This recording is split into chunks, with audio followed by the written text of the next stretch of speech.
Mahal mo ba si Army? Mahal niya raw si Army. No? Palakpakan natin. Army, mahal mo ba si Renato? Mahal niya raw. Talaga namang sa kanyang simpleng komunikasyon ay nagkakaintindihan sila. At talaga namang kakaiba yung kanilang pagmamahalan. No? Sabi ko nga, maganda. Pero alam nyo, akala nyo, ay ito ay pinaghandaan ko rin. Sabi ko nga, hindi ako napagkakatulog.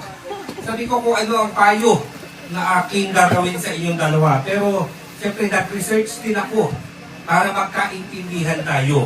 No? Sabi nga, ang asawa madali, pero siyempre, no, kahit sa kabila, na maintindihan ninyo yung gusto kong sabihin sa inyo. No? Maintindihan ninyo na maging masaya. Maging masaya, happy ang inyong pagsasama. No? Sabi nga, ay pinaghandaan ko talaga. No? Ha? Akala nyo, hindi ako prepare, ha? Okay, no? O, kayong dalawa, no? Kapag magsama na kayong dalawa at nabuntis, ha? Buntis. Parating magmahalan lang, no? Bawal. Okay. Kapag nanganak na, nalabas na, baby.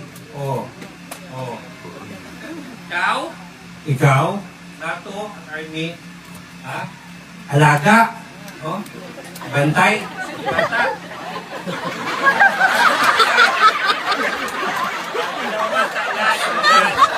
Dalawa ka agad. Ha? Okay, kaya dalawa magpapantay nyo sa inyong baby. Ha? Sa mga anak. Sabi ko naman pinaghanda ang quickly. Oh.